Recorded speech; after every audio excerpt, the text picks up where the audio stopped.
प्यारे बच्चों, सिद्धेश्वर सुमन विश्वविद्यालय के अंतर्गत MA सेकेंड सेमेस्टर में आपका जो पंचम प्रश्न पत्र है उसके अंतर्गत आपको वेस्टर्न मॉडर्न पॉलिटिकल थॉट पढ़ने हैं। इसमें जो फर्स्ट यूनिट है इसमें हम मैकियावेली का अध्ययन करेंगे।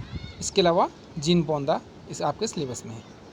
यूनिट सेकंड में हॉब्स, लॉक, रूसो, इनके बारे में हम विस्तारपूर्वक पढ़ेंगे, इनका समझौता सिद्धांत। इसके अलावा जेरेमी बेंथम का उपयोगितावाद और जो आपके अन्य विचारक हैं जैसे कि हमने बात की इसमें J.S. मिल, इनके विचारों को भी जानेंगे। थर्ड यूनिट में हीगल और कांट, इमैनुअल कांट के विचारों को जानेंगे।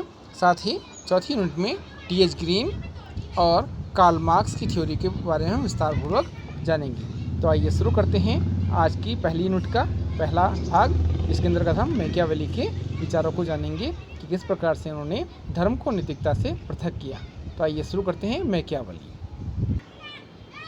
प्यारे बच्चों, जैसे कि आप लोग देख पा रहे होंगे, ये जो चित्र है ये निकोलो मैकियावेली का है और निकोलो मैकियावेली का जन्म 3 मई 1469 में हुआ था, जो कि इटली में हुआ था। इन्हें इटली की राजनीतिक और जो राजनयिक गतिविधियाँ थी उसमें विशेषज्ञता प्राप्त थी। ये एक महान संगीतज्ञ थे, कवि थे और नाटककार भी थे। इन्हें पुनर्जागरण का अग्रदूत भी कहा जाता है। पुनर्जागरण काल में इटली का वह एक बहुत प्रमुख व्यक्ति था। वह फ्लोरेंस रिपब्लिक का एक कर्मचारी भी था। आप सभी जानते हैं इटली उस समय कई भागों में बटा हुआ था, जिसमें फ्लोरेंस, वेनिस, नेपल्स, मिलान और रोम प्रमुख थे। और ऐसी स्थिति में जो मैकियावेली था उसने एक कृति की रचना की, द प्रिंस, और इस प्रिंस के कारण ही वो विख्यात होने के स्थान पर कुख्यात हो गया, क्योंकि उसने धर्म को नैतिकता से पृथक किया। और मैकियावेली का विचार था कि राजा को नैतिक न होकर के अपने राज्य की रक्षा करने के लिए अनैतिक भी अगर होना पड़े तो उसमें कोई बुराई नहीं है। यही कारण है कि व्यावहारिक राजनीति का एक महान ग्रंथ के रूप में द प्रिंस को स्वीकार किया गया। मैकियावेली आधुनिक राजनीति विज्ञान के प्रमुख संस्थापकों में से एक माने जाते हैं। वे एक कूटनीतिज्ञ थे। आप सभी जानते हैं जिस प्रकार से भारत में चाणक्य हुए हैं, ठीक उसी प्रकार से इटली में जो मैकियावेली हैं उनको कूटनीतिज्ञ के रूप में जाना जाता है। मैकियावेली कूटनीतिज्ञ थे, राजनीतिज्ञ थे, दार्शनिक थे, संगीतज्ञ थे, कवि और नाटककार तो थे ही थे। इन सबसे बहुत बड़ी बात यह है कि वो फ्लोरिडा में गणराज्य के जो नौकरशाह होते हैं उनमें सबसे सर्वोच्च पद पर नौकरशाह भी थे। 1498 में गिरोलामो सावोनारोला में निर्वासन और उसकी फांसी होने के बाद मैकियावेली को फ्लोरिडा का चांसलरी का सचिव चुना गया। इसके साथ ही आपने एक व्यक्ति का नाम सुना होगा, लियोनार्डो दा विंची। आपने सुना होगा, उन्होंने एक पेंटिंग बनाई थी, मोनालिसा की पेंटिंग, तो उसकी वजह से लियोनार्डो दा विंची भी बहुत फेमस हैं। उन्हीं की तरह मैकियावेली पुनर्जागरण के पुरोधा माने जाते हैं। वे अपनी महान राजनीतिक रचना द प्रिंस को हम राजनीति शास्त्र के नाम से भी जानते हैं, द डिस्कोर्सेस, द हिस्ट्री आदि के लिए वो बहुत ज़्यादा मशहूर हुए। और इन सभी रचनाओं का जो प्रकाशन था वो उनकी मृत्यु के पश्चात यानी कि 1532 में हुआ था। हालांकि उन्होंने निजी रूप में अपने दोस्तों को इन रचनाओं के जो लिखित वो दस्तावेज थे उन्हें बांटा था। बाद में उनकी मृत्यु के बाद इन्हें छापा गया। एकमात्र रचना जो उनके जीवन काल में छपी थी वो था द आर्ट ऑफ वार, युद्ध की कला, किस प्रकार से युद्ध किया जाना चाहिए। वे रचना ये रचना युद्ध कौशल पर आधारित थी। अपनी कुटिल राजनीति को के कारण ही इसे मैकियावेलीवाद के नाम से भी जाना जाता है। आपने डनिंग के बारे में सुना होगा। डनिंग एक प्रसिद्ध राजनीतिक विचारक थे। उन्होंने मैकियावेली के बारे में कहा था कि वो प्रतिभा संपन्न फ्लोरेंस निवासी वास्तविक अर्थों में अपने युग का शिशु था। जो मैकियावेली थे उन पर इटली की सामाजिक, राजनीतिक, आर्थिक दशा का इतना दुष्प्रभाव पड़ा कि वो उससे उबर ही नहीं पाई और उन्होंने धर्म को नैतिकता से पृथक कर दिया। इसमें एक चीज़ देखने योग्य है कि इटली का विभाजन कई भागों में हो रखा था उस समय, जिसमें हम अभी आप बात कर रहे थे कि इटली मुख्य रूप से फ्लोरेंस, वेनिस, नेपल्स, मिलान और रोम इन टुकड़ों में बटा हुआ था। और ऐसी स्थिति में इटली को शक्तिशाली बनाने के लिए वहाँ का राजा जो होगा उसे शक्तिशाली होना बहुत ज़रूरी है।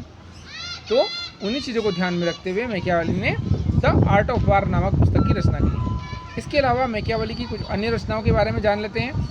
मैकियावेली ने अपनी जो परिस्थितियाँ थी तत्कालीन उनको बहुत अच्छी तरह से समझा और उनके समाधान के लिए अनेक समाधान भी सुझाए।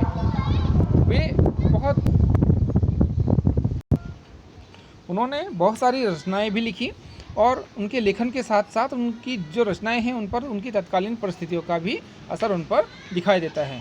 तो आइए बात करते हैं उनकी कुछ प्रमुख रचनाओं के बारे में। जैसे पहली रचना थी उनकी द आर्ट ऑफ वार, युद्ध की कला। ये रचना 1521 में प्रकाशित हुई थी और इसमें युद्ध किस प्रकार से करना चाहिए और कूटनीति के संबंध में अनेक बातों का जिक्र किया गया है। उनकी दूसरी रचना थी द हिस्ट्री ऑफ फ्लोरेंस। आप सभी जानते हैं फ्लोरेंस इटली का ही एक भाग था जो 1532 में प्रकाशित हुई। इस पुस्तक में इटली का जो इतिहास है उसके बारे में वर्णन मिलता है। और एक और रचना थी द डिस्कोर्सेस। डिस्कोर्सेस सन 1530 में प्रकाशित हुई। इस रचना में गणतंत्रात्मक सरकार का एक पक्ष तथा व्यावहारिक राजनीति से संबंधित जानकारी उपलब्ध है। और इनकी एक सबसे महत्वपूर्ण रचना है द प्रिंस, जिसे राजनीति शास्त्र के नाम से भी जाना जाता है। ये भी 1532 में प्रकाशित हुई।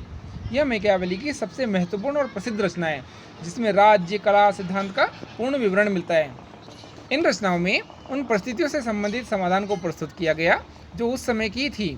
मैकियावेली अपने युग में बहुत ज़्यादा प्रभावित हुए और उन्होंने अपने युग के जो तत्कालीन घटनाएं थी उनका बहुत सटीक तरीके से इसमें वर्णन किया। वर्णन करने के कारण ही मैकियावेली को पुनर्जागरण का प्रतिनिधि या अग्रदूत भी कहा गया। प्यारे बच्चों, निम्न तथ्यों के कारण आप जान सकते हैं कि मैकियावेली किन कारणों से अपने युग का शिशु कहलाया।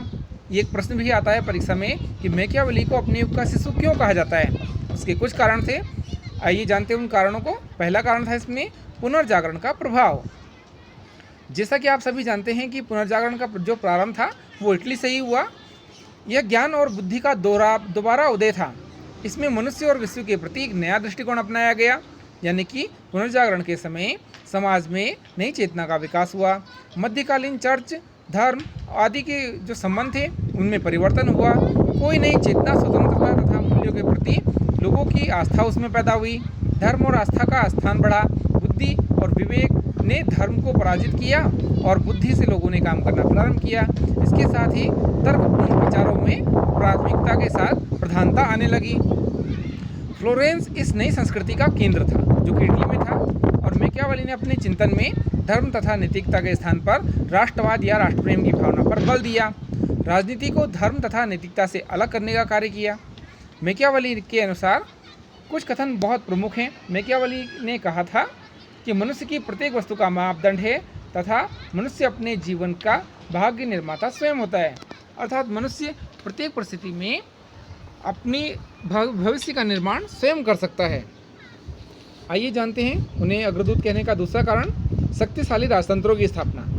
आप सभी जानते हैं कि 16वीं सदी के अंत तक चर्च और राजसत्ता का आंदोलन समाप्त हो गया था। इसके बाद केंद्रीकरण की प्रवृत्ति की ओर बढ़ने लगी। यूरोपीय राजाओं ने शक्ति अब अपने हाथों में केंद्रित कर ली थी। इसमें खास करके जो जर्मनी है वो बहुत शक्तिशाली हो गया था। मैकियावेली ने भी इटली के लिए एक ऐसे ही शासन की कल्पना की थी जिसमें इटली की समस्त राजनीतिक शक्तियाँ और केंद्रीकरण हो, इटली में एकता तथा एक मजबूत राजतंत्र की स्थापना हो और उसकी नींव रखी जा सके।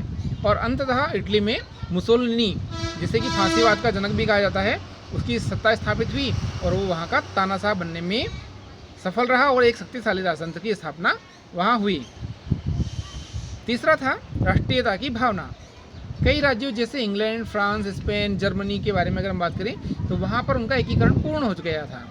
ऐसे में इटली, जो कि 5 टुकड़ों में बटा हुआ था, जैसा कि हमने पहले बात की, फ्लोरेंस, नेपल्स, वेनिस, मिलान और रोम, यहाँ तक कि राज्य अभी तक आपस में संघर्ष कर रहे थे और बहुत कमज़ोर थे।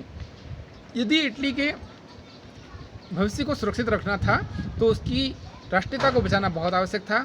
ऐसी स्थिति में इटली में उसका एकीकरण करने में एक व्यक्ति था, जियुसेppe मैत्सनी। उसने बहुत महत्वपूर्ण भूमिका निभाई और उसका एक मित्र था, गैरिबाल्डी। उन दोनों ने मिलकर के वहाँ राष्ट्रीय एकीकरण में बहुत महत्वपूर्ण भूमिका निभाई और मैकियावेली के जो विचार थे उनका उस पर बहुत ज़्यादा प्रभाव पड़ा। चौथा है धर्म और नैतिकता। उस समय की में चर्च के पादरियों द्वारा साधारण व्यक्तियों का शोषण किया जाता था। इसके अलावा जनता ने राजाओं से उम्मीद भी छोड़ दी थी। इस सामाजिक दुर्दशा का मैकियावेली के जीवन पर बहुत गहरा प्रभाव पड़ा। इटली के एकीकरण तथा शक्तिशाली बनाने के लिए उसने निरंकुश राजतंत्र का समर्थन किया। इसमें एक बात बहुत महत्वपूर्ण है, निरंकुश राजतंत्र के रूप में इटली में मुसोलिनी का फांसीवाद प्रारंभ हुआ। उसी समय जर्मनी में नाजीवाद के बारे में आपने सुना होगा, नाजीवाद की भी उत्पत्ति हो चुकी थी, लेकिन वो अपने पूर्ण रूप में नहीं था। 19वीं सदी में जब हिटलर जर्मनी का चांसलर बना तो वहाँ पूर्ण रूप से नाजी पार्टी का जन्म हुआ। तो जो हम बात कर रहे हैं इटली के बारे में, तो इटली में फांसीवाद का प्रारंभ किया और मुसोलिनी ने कुछ अन्य बातें भी कही, जैसे कि प्रेम की अपेक्षा सख्ती से शासन करना चाहिए, यानी कि जो राजा है उसका कर्तव्य है कि वो प्यार से नहीं बल्कि सख्ती से शासन करे, तभी शासन ठीक प्रकार से कार्य करता है। राज्य के अस्तित्व को बचाए रखने के लिए धर्म नैतिकता की अवहेलना करना राजा का कर्तव्य होना चाहिए। अपने समय तथा समाज की दशा से मैकियावेली के हृदय पर बहुत गहरा प्रभाव पड़ा तथा उसने व्यावहारिक रूप से घोषित किया कि मनुष्य एक स्वार्थी प्राणी है, उसमें ना तो ईश्वर का गुण है ना ही नैतिकता ही है। उसने मनुष्य की प्रवृत्ति को खूंखार प्रवृत्ति का माना। तो प्यारे बच्चों, आप सभी समझ गए होंगे कि मैकियावेली एक निरंकुश राजतंत्र का समर्थक था। वो कभी भी धर्म को नैतिकता से जोड़ना नहीं चाहता था, इसीलिए उसने धर्म को पृथक करके नैतिकता रहित राजा की कल्पना की और निरंकुश राजतंत्र की स्थापना करते हुए उसने कुछ अन्य बातें भी की। मैकियावेली का एक महत्वपूर्ण कथन है जो कई बार परीक्षा में पूछा जाता है कि राजा को लोमड़ी जैसा चालाक और शेर जैसा बहादुर होना चाहिए। ये कथन किसका है? तो आपको याद रखना है, ये कथन मैकियावेली का है। उपरोक्त विश्लेषण से आप समझ गए होंगे कि वो प्रतिभा संपन्न फ्लोरेंस वासी मैकियावेली अपने युग का वास्तव में शिशु था, क्योंकि जो मैकियावेली था उसने इटली के कई टुकड़े देखे जिसमें फ्लोरेंस, वेनिस, नेपल्स, मिलान, रोम, खास करके 5 टुकड़े थे और इटली का एकीकरण करना उसकी मजबूरी हो गई थी।